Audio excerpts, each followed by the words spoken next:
السلام علیکم۔ آج میں آپ کو آمنہ اقبال احمد کا ناول سنا رہی ہوں، لوفر۔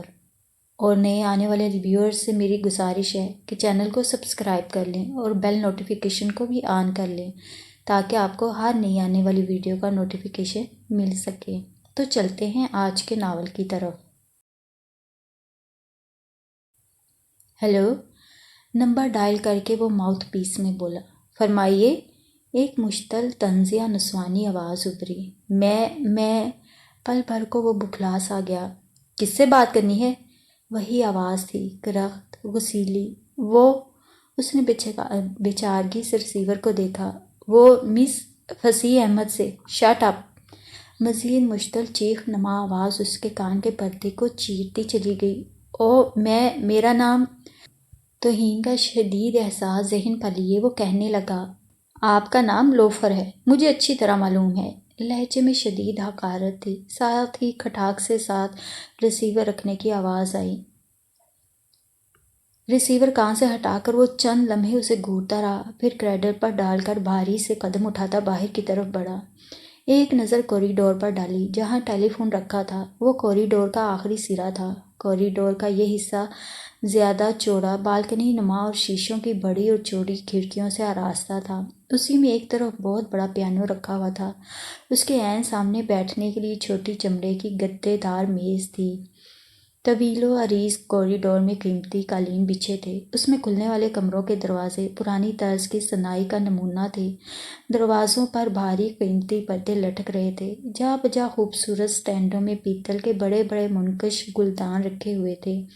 دیواروں پر بڑی بڑی نایاب قسم کی پینٹنگز آویزاں تھیں اور چھت سے قدیم خوبصورت فانوس لٹک رہے تھے۔ آہستہ آہستہ چلتا وہ باہر کھلنے والے دروازے تک آیا۔ قیمتی مخمل کا بھاری پردہ ایک طرف کھسکاتے ہوئے وہ بڑے سے باریک قدیم طرز کے مگر بے حد خوبصورت کھدائی کے کام والے پیتل کی چمکتی ٹکڑیوں سے مرصع دروازے سے باہر برآمدے میں نکل آیا۔ طویل و عریض برآمدے کا فرش بے حد شفاف اور خوبصورت محرابی ستون سنگ مرمر کے بنے ہوئے تھے۔ سنگ مرمر کی ہی چوڑی چوڑی سیڑھیاں اترتے ہوئے وہ نیچے بجری کی سڑک پر آ گیا۔ اس نے دیکھا، سامنے ہی دور تک پھیلا وسیع اور خوبصورت لان تھا۔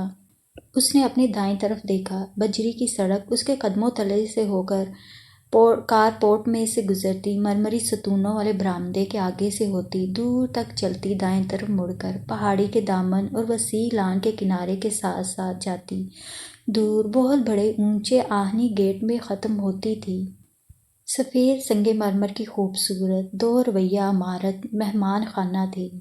مہمان خانے کے اوپر پہاڑی کی چوٹی پر سدا بہار پائنیر میں گھرا گولائی میں بنا شیشوں کا چمکتا سن روم تھا۔ نظریں پھیر کر وہ سیڑھیوں کے اس طرف دیکھنے لگا۔ پہاڑی ڈھلان پر اگائے گئے سیب کے باغ کے درخت سرخی مائل آدھے پکے سیبوں کے بوجھ تلے جھکے جا رہے تھے۔ جا بجا پانی کے چشمے پھوٹ پھوٹ کر انہی درختوں کے بیچوں بیچ چلتے نیچے کی طرف رواں دواں تھے۔ خوبصورت پلکیں جھپک کر اس نے گہری سانس لی۔ سیب کے درختوں سے گھری پہاڑی دائیں طرف چل کر ڈھلان کی شکل اختیار کرتے ہوئے محرابی برآمدے کے آخری سرے پر جا کر اچانک ہی ختم ہو گئی تھی۔ قدموں کے بل گھوم کر اس نے رخ واپس قدیم محل نما کوٹھی کی طرف موڑا۔ اس کے سامنے اب برآمدے کی وہی سیڑھیاں تھیں جن سے اتر کر وہ ابھی ابھی بجری کی اس سڑک پر آیا تھا۔ اندر کتنے کمرے تھے، کیا کچھ تھا، یہ اس نے ابھی نہیں دیکھا تھا، مگر کوریڈور دیکھ کر یہ اندازہ کیا جا سکتا تھا کہ اندر کا حال کیا ہوگا۔ برآمدے میں چلتا وہ بائیں جانب آ نکلا۔ سیب کے باغ والی پہاڑی سامنے سے چل کر برآمدے کے اس سرے تک آ کر ختم ہو رہی تھی۔ وہ چمن کے کنارے کنارے چلتا اب سبزیوں کے کنارے پر آ گیا تھا۔ یہیں اس نے دیکھا، اس کے قدموں سے دو ہی قدم کے فاصلے پر ایک عظیم الشان دو منزلہ جدید طرز کی محل نما کوٹھی ایستادہ تھی، اور یہیں اسے اندازہ ہوا قدیم اور جدید طرز کی محل نما کوٹھیوں میں لیول کا بڑا فرق تھا۔ وہ جدید کوٹھی سے پورے ایک منزل کی اونچائی پر کھڑا تھا، اس طرح کہ جدید کوٹھی کی نچلی منزل کی چھت اس کے قدموں کے لیول پر تھی اور خود وہ کوٹھی کے دوسری منزل کے بالمقابل کھڑا تھا۔ اسی منزل کے دو کمروں کی کھڑکیاں اور ایک ایک دروازہ اس کی سمت کھل رہے تھے۔ دروازوں کے آگے نچلی منزل کی چھت پھیل کر کھلے ٹیرس کا کام دے رہی تھی۔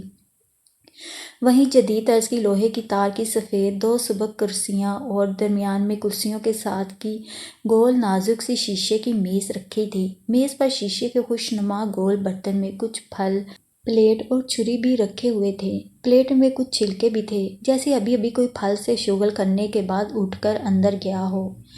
ٹیرس کے گرد لوہے کی خوبصورت ریلنگ تھی اور وہ ریلنگ اس کے قدموں سے کوئی فٹ بھر کے فاصلے پر تھی۔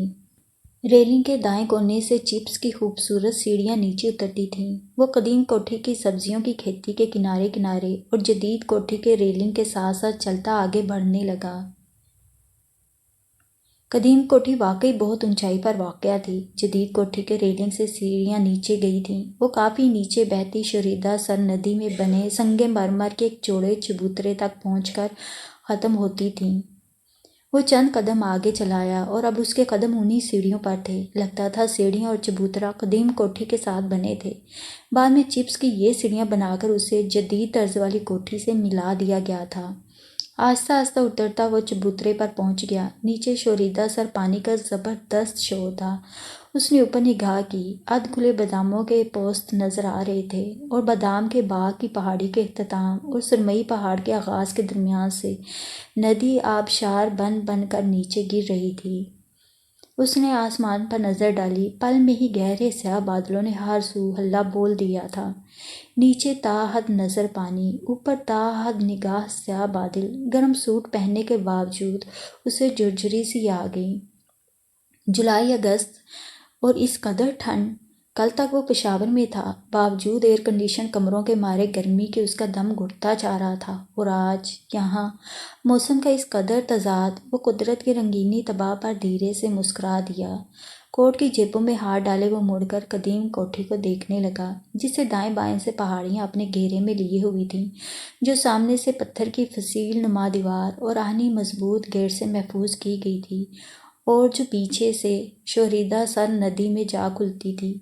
رخ قدرے پھیر کر وہ جدید کوٹھی کو بھی دیکھنے لگا۔ دونوں کوٹھیاں سیاہ گھٹاؤں میں لپٹی شام کے دھندلکے میں اپنی عظمت کی آپ گواہی دے رہی تھیں۔ یہ دونوں کوٹھیاں فصیح احمد کی ملکیت تھیں، اس علاقے کے مانے ہوئے رئیس کی۔ جدید طرز والی میں وہ خود بما اپنی اکلوتی بیٹی کے قیام کرتے تھے، جبکہ قدیم محل انہوں نے اپنی اسی اکلوتی بیٹی کے نام کر دیا تھا۔ قدیم محل چونکہ خالی ہوتا تھا، اس لیے فصیح احمد نے گورنمنٹ کو دے رکھا تھا، کرایہ پر نہیں کہ یہ انہیں اپنی سبکی معلوم ہوتی تھی، بلکہ غیر متعین عرصے تک، جب تک کہ خود انہیں ضرورت نہ پڑ جاتی یا پھر گورنمنٹ کی ضرورت پوری نہ ہو جاتی، اور گورنمنٹ نے اسے ڈپٹی کمشنر کے ریزیڈنس کے لیے مخصوص کر دیا تھا۔ پچھلے 5-6 سال سے یہ کوٹھی ڈی سی کے مصروف میں آتی رہی تھی۔ فصیح احمد کم ہی اپنی جائے رہائش پر نظر آتے۔ اپنے وسیع کاروبار کے سلسلے میں وہ اکثر و بیشتر ملک سے باہر رہتے۔ پچھلے چند ماہ سے وہ امریکہ میں تھے۔ کل شام افواہ تھی کہ وہ واپس پہنچنے والے ہیں۔ خود وہ کل دوپہر کو ہی یہاں پہنچا تھا۔ رات اس نے ڈاک بنگلے میں گزاری تھی۔ آج صبح یہاں کے سابقہ ڈی سی سے چارج لیا تھا۔ آج سارا دن اس کوٹھی میں صفائی وغیرہ ہوتی رہی، اس لیے آج رات پھر اس نے ڈاک بنگلے میں گزارنی تھی۔ کچھ اس کوٹھی کو دیکھنے کا خیال تھا اور کچھ فصیح احمد سے ملاقات کرنا اس کا اخلاقی فرض بھی تھا، سو وہ ڈاک بنگلے سے چلا آیا۔ سب سے پہلے اس نے ٹیلی فون کر کے فصیح احمد کا پتہ کرنا چاہا تھا کہ آیا وہ واقعی کل شام پہنچ گئے تھے یا افواہ یوں ہی افواہ تھی۔ پتہ ان کی اکلوتی بیٹی سے ہی کیا جا سکتا تھا، جس نے چھوٹتے ہی اسے لوفر قرار دے دیا تھا۔ سیڑھیاں چڑھتے چڑھتے وہ خوبصورتی سے مسکرا دیا، جانے کیوں؟ کچھ دیر قبل کی کوفت و توہین کے احساس کا اب اس کے خوبصورت چہرے پر کوئی تاثر نہیں تھا۔ موسم کی رنگینی اور قدرت کی بے پناہ فیاضیوں کا اثر تھا شاید۔ سبزیوں کی کھیتوں کے کنارے کنارے احتیاط سے چلتا وہ باداموں کے باغ کی طرف رواں تھا۔ باغ کے اس کونے کے ساتھ عین پہاڑی کے دامن میں ندی کے اونچے کنارے پر واقع وسیع اور بے انتہا خوبصورت سن روم تھا۔ بنانے والے کی محنت اور بنوانے والے کے ذوق پر دنگ سا چند لمحے وہ وہیں کھڑا رہا، تبھی سن روم کے چھوٹے بڑے تمام شیشے یک بارگی جگمگا اٹھے۔ اس نے پلٹ کر دیکھا، جدید طرز کے محل میں تمام بیرونی بتیاں جل اٹھی تھیں، اور یہ انہی بتیوں کا عکس تھا کہ منعکس ہو کر تمام کے تمام سن روم کو روشن کر گیا تھا۔ اس نے مزید دیکھا، ایک بھاری بھرکم گورنس نما عورت سامنے کے ٹیرس پر میز پر سے وہی کچھ دیر قبل والے پھل کے برتن اٹھا رہی تھی اور کمرے کے اندر ایک نازک سا نسوانی ہیلا کھڑکیوں کے پردے برابر کرنے میں مگن تھا۔ اچانک ہی بارش کے موٹے موٹے قطرے پڑنے لگے۔ وہ سن روم کے شیڈ میں آ گیا۔ اب قدیم شاہکار میں بھی جگمگ جگمگ ہونے لگا تھا۔ اس نے ارد گرد نگاہ ڈالی۔ شام کے سائے غالب آ چکے تھے۔ ہر سو اندھیرا پھیلنے لگا تھا۔ ٹھنڈ خاصی اتر آئی تھی۔ تیز تیز قدم اٹھاتا، بادام کے باغ کے دامن میں چلتا، لمبے چوڑے کچن کے آگے سے گزرتا، دائیں طرف برآمدے کی سیڑھیاں چڑھ گیا۔ یہ وہی سامنے والا مرمری ستونوں والا برآمدہ تھا۔ وہیں سے وہ پورچ میں اتر آیا اور کار میں بیٹھتے ہی گاڑی چلا دی۔ برآمدے کے ساتھ ساتھ بجری کی سڑک پر چلتا، وہ سیب کے باغ کے ساتھ گھوم کر مڑا اور پھر سیدھا گیٹ تک چلا گیا۔ گیٹ کی بتیاں بھی چل رہی تھیں اور چوکس محافظ مؤدب ہو کر کھڑے ہو گئے تھے۔ آپ اکیلے ہیں صاحب؟ ہم سے کوئی آپ کے ساتھ چلے؟ وہ دونوں بیک وقت بول اٹھے۔ نہیں شکریہ۔ اس نے وہی الفاظ دہرائے جو اس نے اس کوٹھی میں داخل ہوتے وقت کہے تھے۔ کم از کم آج وہ اس علاقے اور اس کوٹھی میں اکیلے ہی گھومنا چاہتا تھا۔ اس کے بعد اس کا اندر باہر آنا جانا کافی پرتکلف طریقے پر ہوگا، یہ اسے معلوم تھا، اور تکلف سے دوسرے لفظوں میں پابندی سے اسے چڑ تھی۔ گیٹ سے نکل کر اس نے دیکھا پولیس کانسٹیبل حسبِ سابق پہرے پر موجود تھے۔ ان کے سلام کا جواب ہاتھ کے اشارے سے دیتا وہ آگے بڑھ آیا۔ پہاڑ اب بھی دونوں طرف اندھیروں کی لپیٹ میں استادہ تھے۔ ان کے بیچوں بیچ چکنی سرمئی سڑک پر وہ جا بجا لگے کھمبوں میں ٹیوب لائٹ کی روشنیوں میں چلا آ رہا تھا۔ دائیں طرف اس نے دیکھا اس کا اور اس کے سٹاف کا لمبے احاطے پر محیط آفس واقع تھا۔ اس سے بھی آگے نکل آیا تو مین گیٹ تھا جو پورے سڑک کی چوڑائی پر واقع تھا اور اندرونی گیٹ سے کہیں زیادہ مضبوط اور اونچا تھا۔ یہاں بھی پولیس کا پہرا تھا۔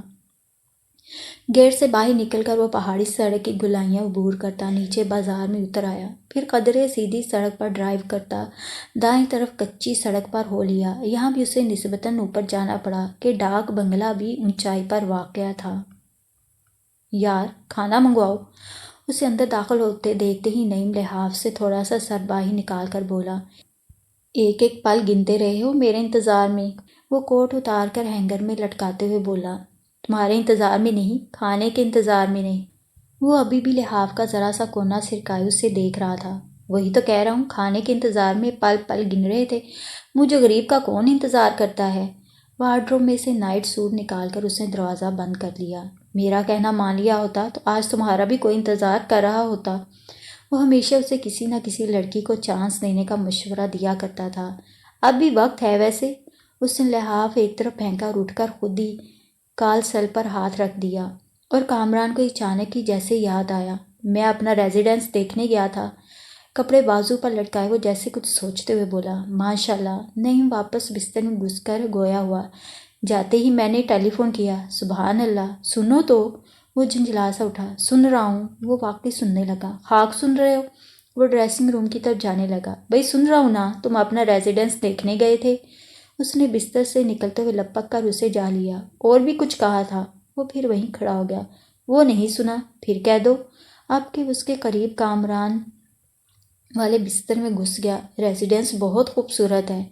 وقت وقت کی بات ہے۔ اس نے پھر مداخلت کی، کیوں؟ میں تم اس ریزیڈنس کے قابل نظر نہیں آتا؟ یار سچ پوچھو تو۔ وہ سر کھجاتے ہوئے بولا، واقعی اس قابل نہیں ہو۔ اس کے لہجے میں انکسار تھا۔ کیوں؟ اپنے ڈیڈ کے یہاں ہماری شان کسی شہزادے سے کم ہوتی ہے کیا؟ کامران نے اترا کر کہا، اس میں تو شک نہیں، لیکن پتہ ہے یہ کوٹھی بھی کسی کم آدمی کو نہیں ملا کرتی، ڈی سی ہی کو ملتی ہے۔ وہ لاپرواہی سے بولا، اور تم اپنے آپ کو ڈی سی سمجھتے ہو؟ اچھا پلیز سنو۔ وہ اچھی طرح لحاف میں دبک گیا۔ بھئی برف تو نہیں پڑی ابھی، کیوں بار بار لحاف میں گھسے جا رہے ہو؟ اور ساتھ ہی اس نے اس پر سے پورا لحاف اٹھا کر نیچے قالین پر ڈال دیا۔ تم پشاور سے آئے ہو، دماغ یخ ہوتے ہوتے وقت لگے گا۔ وہ تکیوں پر اکڑوں بیٹھتے ہوئے بولا، اپنی تو ہڈیاں سردی سہتے سہتے اکڑ گئی ہیں۔ اچھا اب سنو، سنا بھی چکو نا۔ اس نے ہاتھ بڑھا کر پھر لحاف کھینچ لیا۔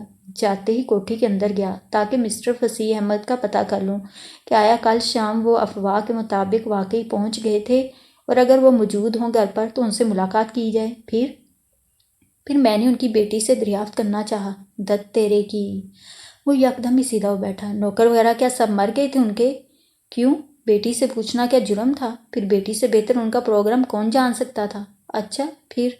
میں نے کہا۔ ہیلو۔ اس کا لہجہ اچانک شریر ہو گیا۔ تبھی مجھے ساتھ لے جانے پر اعتراض تھا؟ اس نے خالص جھوٹ بولا۔ پلیز نعیم، تم نے خود ہی تھکن اور ٹھنڈ کا کہہ کر ٹالا تھا۔ اچھا پھر کیا ہوا؟ ہونا کیا تھا؟ میں نے اپنا نام بتانا چاہا۔ وہ آگے سے بولی، انہیں میرا نام پہلے سے معلوم ہے۔ وہ شرارت سے اسے تکتا خاموش ہو گیا۔ کیا مطلب؟ یعنی کہ میرا مطلب ہے؟ ہاں ہاں، اور پتہ ہے میرا نام کیا بتایا؟ جانے من، جانے من۔ وہ لحاف ایک طرف پھینکتا ٹانگیں نیچے لٹکاتے ہوئے فوراً بولا، اس سے بھی کچھ زیادہ۔ وہ ہنس پڑا۔ دلبر، دلربا، یہ بھی نہیں۔ وہ مزید زور سے ہنس دیا۔ اس سے زیادہ تمہارے ساتھ انصاف نہیں ہوگا۔ سامنے ہی میز پر کھانا لگتے دیکھ کر اچھل کر کھڑا ہوا۔ سن تو۔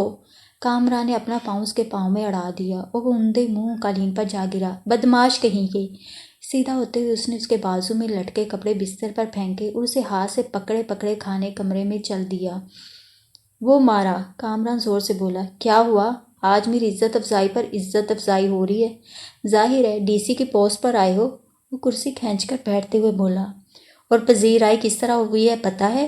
وہ بھی بیٹھ گیا۔ بتا بھی دو اب۔ ہاں تو وہ کہتی تھی میرا نام انہیں اچھی طرح معلوم ہے، مثلاً لوفر۔ اور نعیم کو کباب کھاتے کھاتے اچھو لگ گیا۔ تم نے ضرور کچھ کہا ہوگا۔ وہ اچانک بولا۔ میں اتنا غیر ذمہ دار نہیں ہوں۔ وہ روب سے بولا۔ اور ڈی سی بھی ہو، اور کیا؟ ویسے کامران ایک بات ہے، کیا لگتے نہیں ہو؟ وہ انکسار سے بولا۔ یہ تو تم کہتے ہو، ورنہ تو لوگ مروب ہوئے جا رہے تھے ماں بدولت کو دیکھ دیکھ کر، اور ساتھ ساتھ لوفر سمجھ کر ڈانٹتے بھی چاہ رہے تھے۔ اور کامران کے ہاتھ سے پانی کا گلاس چھوٹتے چھوٹتے رہ گیا۔ بھئی آخر میں تمہیں ڈی سی کیوں نہیں لگتا؟ پچھلے 3-4 سال سے وہ سروس میں آیا تھا، مگر نعیم تھا کہ کسی طرح یقین کرنے کو تیار ہی نہیں تھا۔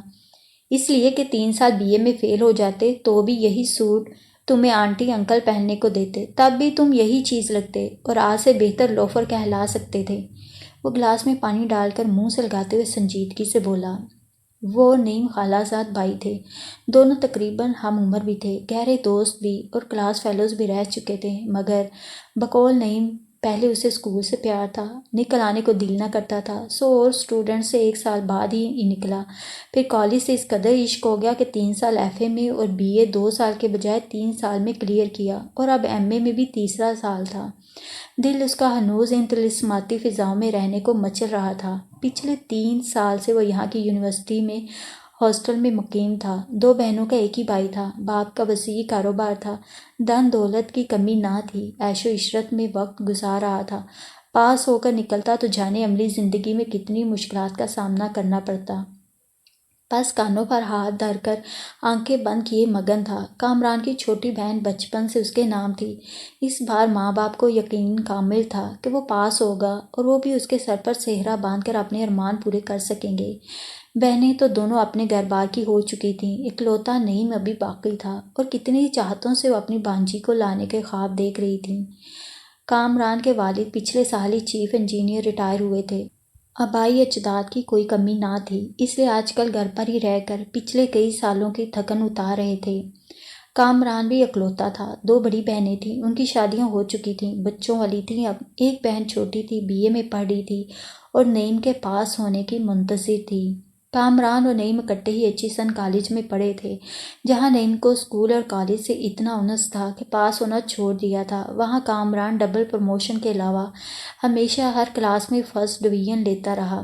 ایف ایس سی کے بعد انجینئرنگ میں داخلہ لینا چاہا، مگر عمر 1 سال کم ہونے کی وجہ سے 1 سال انتظار کا کہا گیا۔ آرمی جوائن کرنے کا سوچا تو والد نے انکار کر دیا، سو بی ایس سی میں ایڈمیشن لے لیا، پھر ایم ایس سی آنرس کیا، سی ایس پی کا امتحان دینا چاہا، یہاں بھی وہی 1 سال کی کم عمری آڑے آئی۔ بیکار بیٹھنے سے ہائر ایجوکیشن لینے امریکہ جانا بہتر سمجھا۔ 2 سال وہاں گزارے، آتے ہی سی ایس پی کا امتحان دیا، 1 کلاس میں پاس ہوا، چند ماہ ٹریننگ لی، 2-2.5 سال اے سی رہا، کچھ عرصہ پنجاب میں رہا، آخری پوسٹنگ پشاور کی تھی، اور آج یہاں پروموٹ ہو کر ڈی سی کا پہلی بار چارج لیا تھا۔ کامران کی عمر 27 سال سے 4-5 ماہ اوپر تھی، اسی طرح نعیم بھی 27 سال کا پورا ہو چکا تھا۔ یہاں پہنچتے ہی وہ سیدھا نعیم کو لینے ہاسٹل گیا تھا اور اسے ساتھ ہی لیتا آیا تھا، فی الحال عارضی طور پر، بعد میں مستقل اسے اپنے پاس رکھنے کا ارادہ تھا۔ کچھ ایک اسٹیشن پر اکٹھے رہ کر دونوں سے دور دور رہا نہیں جا رہا تھا، کچھ نہیں بھی ہاسٹل کے کھانے کھا کھا کر اکتا سا گیا تھا۔ تمہاری طرح؟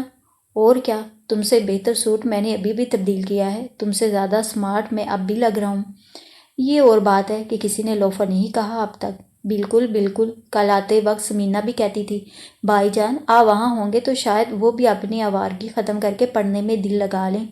اور نعیم کے فلش گاف کہہ کے گونج اٹھے، وہ بھی ہنسنے لگا۔ کیسی رہی؟ کہہ کے کچھ تھمے تو کامران نے پوچھا۔ چھوٹتے ہی لوفر تو نہیں کہا؟ وہ اب بھی ہار ماننے کو تیار نہیں تھا۔ تو آوارہ اور لوفر میں فرق ہے؟ بالکل، ایک اردو اور دوسرا انگلش لفظ ہے، معنی تو ایک ہے۔ منہ پر تو نہیں کہا، وہ دن بھی آ جائے گا، اور تمہارا آ بھی چکا۔ ویسے آگے آگے دیکھیے ہوتا ہے کیا۔ سنا ہے گھر بالکل پاس پاس ہے، کسی دن سینڈل بھی ہوا میں تیرتی سر تک آ جائے تو بعید نہ ہوگا۔ وہ دن نہیں آئے گا۔ کچھ سوچتے ہوئے وہ دل نشیں انداز میں مسکرا دیا۔ تمہاری مسکراہٹ مجھے خطرے کا سگنل دکھا رہی ہے، کہیں دیکھ کر۔ اس نے شرارت سے آنکھ دبائی۔ تو نہیں آ رہے ہو؟ آواز سنی ہے فی الحال، اور آواز سے شکل کا اندازہ کیا جا سکتا ہے۔ پھر دو صورتیں ہو سکتی ہیں، یا تو بدصورت ترین مزاج لڑکی ہوگی، اور یا پھر… وہ قدرے رکا، شرارت سے کھنکارا، کھنکیوں سے اسے دیکھا، کسی ملک کے تخت پر بیٹھی ملکوتی حسن والی جابر ملکہ کی طرح۔ کام دونوں صورتوں میں نہیں بنے گا۔ نعیم ہاتھ دھونے کے لیے اٹھ کھڑا ہوا۔ کیا مطلب؟ وہ بھی کرسی پر ایک کھسکا کر اٹھ کھڑا ہوا۔ بدصورت ترین لڑکی ہوگی تو میں تمہیں اسے شادی کرنے نہیں دوں گا، اور حسین جابر ملکہ کی طرح ہو گئی تو وہ تمہیں لفٹ نہیں دے گی۔ وہ تولیے سے ہاتھ پوچھتا اطمینان سے بولا۔ چند لمحے کامران خاموشی سے ہاتھ دھوتا رہا، اور اگر وہ اپنی املا کے طلسماتی ماحول کی طرح کچھ سیبوں سے، کچھ باداموں سے، کچھ اس لچکتی بل کھاتی ندی سے جو اس کے گھروں کے پاس بہتی ہے، کچھ ان نرم گرم ہواؤں سے… اس نے کوئی کھرا سا جواب نہ پا کر مڑ کر دیکھا۔ نعیم پاس ہی کھڑا دیوار سے ٹیک لگائے، آنکھیں موندے عجب مضحکہ خیز شکل بنائے کھڑا تھا، اور کچھ ان کالی کالی گٹاؤں سے، کچھ رمجم کی پھوار سے ملتی جلتی ہو تو… اس کے کان میں جا کر اس نے تو اتنے زور سے کہا کہ وہ آنکھیں کھول کر سیدھا کھڑا ہو گیا۔ چند لمحے کامران اسے سوالیہ نظروں سے دیکھتا رہا۔ آؤ سو جائیں اب۔ کوئی جواب نہ پا کر اسے ہاتھ سے تھام کر بیڈ روم کی طرف لے چلا۔ تمہاری بات کا جواب سوچ رہا ہوں، وہ سچ کھجاتے ہوئے بولا۔ بستر میں سوچ لینا، اس نے ہنستے ہوئے کہا۔ پھر دونوں ہی ضروری کاموں سے نپٹ کر نرم گرم بستروں میں گھس گئے۔ اب جواب دو، وہ کروٹ نعیم کی طرف لیتے ہوئے بولا۔ ویسے مجھ سے الگ رہ کر بدمعاش کافی ہو گئے ہو، اور کامران کھل کر ہنس دیا۔ یہ میری بات کا جواب ہے؟ پکے لوفر ہو، نعیم لحاف سر تک کھینچتے ہوئے بولا۔ چاہتے ہو اسی کے متعلق بولتا جاؤں؟ میں سب سمجھ رہا ہوں۔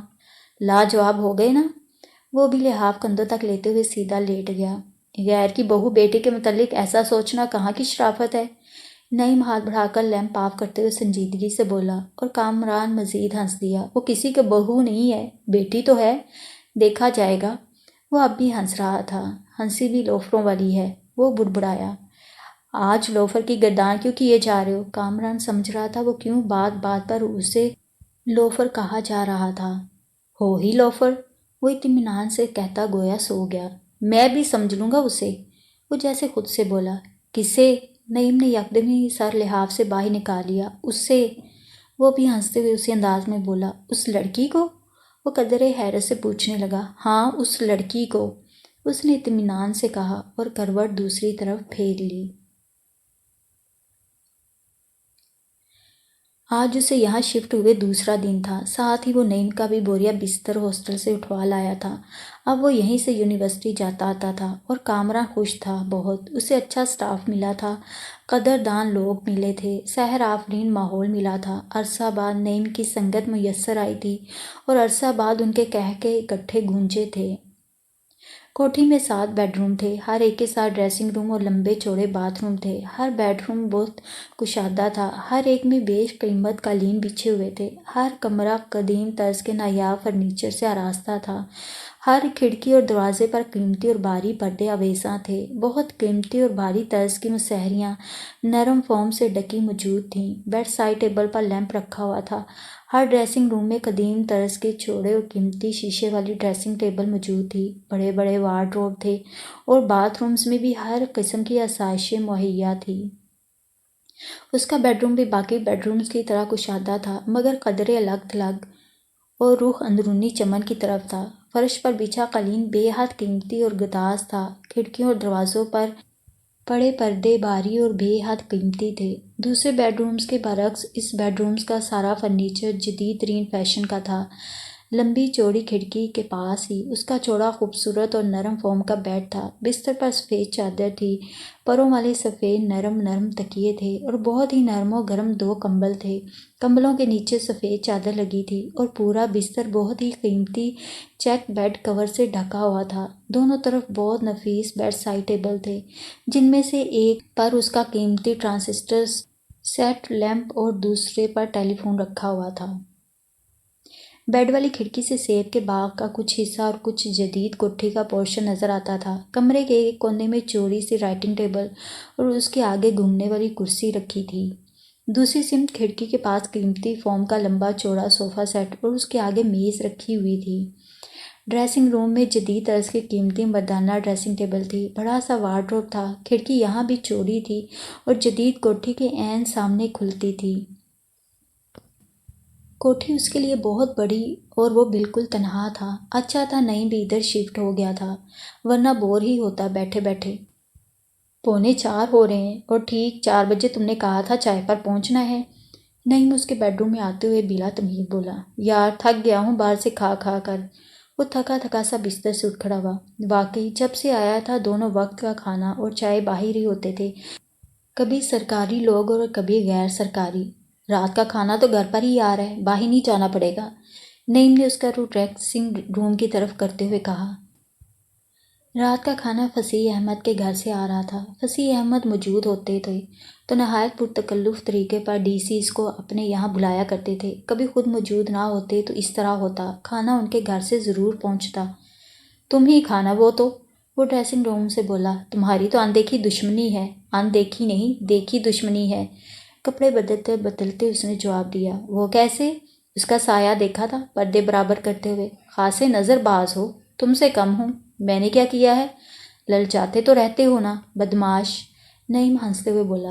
ویسے وہ کپڑے بدلتے بدلتے دروازے سے جھانکنے لگا۔ دل چاہے تو تم بھی کرو، کھلی چھٹی ہے، مروا نہ دینا کہیں، نعیم نے گویا سہم کر کہا۔ اسے پتہ بھی نہیں چلے گا، کامران نے بھی پوری رازداری سے کہا۔ تمہاری بہن ہے، سائے سے بھی دشمنی کرتی ہے، سوچ لو، نعیم نے ہاتھ میں پکڑا رسالہ میز پر پھینکتے ہوئے کہا، اور کامران زور زور سے ہنستا ڈریسنگ روم سے باہر نکل آیا۔ چلو، اس نے نعیم سے کہا۔ چلو، نعیم بھی اس کے پیچھے پیچھے ہو لیا۔ آج وہ کوئی 3 بجے تک آفس میں رہا تھا۔ کئی فائلیں چیک کرنی تھیں، کئی دستخط کرنے تھے، کئی فارمز دیکھنے تھے، کئی اپیلیں پڑھنی تھیں اور کئی درخواستوں پر غور کرنا تھا۔ پھر آخر میں دور پار علاقے کے چند معتبر آدمی اپنے علاقے سے متعلق اپنی کچھ مشکلات بتانے آگے تھے، اور یوں اسے اٹھتے اٹھتے 3 بج گئے۔ آج پہلی بار وہ گھر میں کھانا کھانے آ رہا تھا۔ تھکا تھکایا سا وہ واک کرتا کوٹھی میں آیا۔ نعیم کھانا کھا کر آرام کرنے لگا تھا، شاید اس نے اسے ڈسٹرب کرنا مناسب نہ سمجھا۔ آہستہ قدم کوریڈور میں سے گزرتا اپنے بیڈ روم میں گیا، کپڑے تبدیل کیے، ہاتھ منہ دھوئے، قدرے تازہ دم ہوا، واپس باہر نکلا اور اسی آہستگی سے کھانے کے کمرے میں چلا آیا۔ میز پر لگا گرم گرم کھانا دیکھ کر اس کی بھوک چمک اٹھی۔ کرسی کھینچ کر وہ بیٹھ گیا۔ پلیٹ میں چاول نکالتے نکالتے وہ خود بخود ہی مسکرا دیا۔ نعیم کھانے میں کبھی کسی کا انتظار نہیں کرتا تھا، جبھی تو اس عمر میں بھی خاصا پہلوان لگتا تھا۔ کھانے کے بعد وہ سیب چھیلنے لگا۔ اب اس کے ہاتھ آہستہ آہستہ چل رہے تھے، وہ سوچوں میں گم تھا۔ ہونٹوں پر دل نشیں مسکراہٹ بکھری تھی اور آنکھیں کسی شوق خیال سے شوق ہوئی جا رہی تھیں۔ وہیں بیسن میں ہاتھ دھو کر تولیے سے پونچھتا وہ واپس اپنے کمرے میں آ گیا۔ تھکا ہوا تو تھا ہی، بستر پر پڑتے ہی سو گیا۔ پھر آنکھ کھلی تو 5 بج رہے تھے۔ چند لمحے وہ کسل مندی سے بستر میں پڑا رہا، پھر اٹھ کر منہ دھویا، کپڑے تبدیل کیے اور باتھ روم کے ہی بیرونی دروازے سے باہر نکل آیا۔ سورج سیب کے باغ کے پیچھے مغرب کی طرف رواں دواں تھا۔ سرمئی بادلوں کے ٹکڑے سنہری کنکریاں لیے ماحول کو سحر زدہ بنا رہے تھے۔ وہیں اندرونی محرابی برآمدے کے مرمری ستون سے ٹیک لگائے، دونوں بازو سینے پر باندھے، وہ سوچوں میں گم سامنے دیکھ رہا تھا۔ تبھی مؤدب بہرا اسے جاگتے پا کر ٹرے میں چائے کے خوبصورت شفاف برتن سجائے وہیں چلا آیا۔ برآمدے کے آخری کونے میں کین کی خوبصورت کرسیوں اور شیشے کی میز کے قریب رک کر وہ استفسارانہ اس کی طرف دیکھنے لگا۔ ہاں یہیں رکھ دو، وہ ملائمت سے بولا۔ نعیم صاحب کو بھی بتا دو۔ وہ 2 قدم چلتا کرسی تک آیا۔ صاحب وہ بازار گئے ہیں، کہتے تھے ضروری کام ہے، آپ آرام فرما رہے تھے تب۔ وہ کرسی پر بیٹھ گیا اور بہرا خالی ٹرے لیے مؤدب طریقے سے مڑ کر دور محرابی برآمدے کے آخری سرے پر سیڑھیاں اتر گیا۔ چائے پیتے ہوئے بھی اس کی نظریں سرمئی بادلوں پر، سرخی مائل سنہری سیبوں پر اور پہاڑی کے پیچھے چھپتے سورج پر جمی ہوئی تھیں۔ چائے کے دوسرے کپ میں چینی ملاتے ملاتے وہ یک بارگی چونکا۔ دائیں طرف سامنے ہی سبزیوں کے کھیتوں کے آخری کنارے جدید کوٹھی کے ٹیرس پر سے ایک ہلکا سا چھوٹا سا قہقہ ابھرا تھا، جیسے پریوں کے دیس کی گھنٹیاں بج اٹھی ہوں، بادلوں میں پوشیدہ نرم و نازک پروں والی گھنٹیاں۔ وہ ادھر ہی دیکھنے لگا۔ انہی مخصوص لوہے کی سفید تاروں والی کرسیوں میں سے ایک پر وہی اس شام والی بھاری بھرکم گورنس نما عورت اس طرف پیٹھ کیے نیچے بہتی ندی کی طرف رخ کیے بیٹھی تھی، جبکہ ہنوز ہنستی گلابی گلابی سی بے حد نازک سی لڑکی اس کی طرف رخ کیے بالکل سامنے ہی بیٹھی تھی۔ کامران کی آنکھیں چمک اٹھیں۔ یہ یقیناً مس فصیح احمد تھی۔ اتنے دنوں میں وہ آج پہلی بار اسے دیکھ رہا تھا، اور بھاری جسم والی عورت وہ بھی یقیناً اس کی گورنس وغیرہ تھی۔ اس نے جلدی جلدی چائے ختم کی، خالی کپ میز پر رکھا اور آہستہ سے کرسی پیچھے کھسکاتے ہوئے اٹھ کھڑا ہوا۔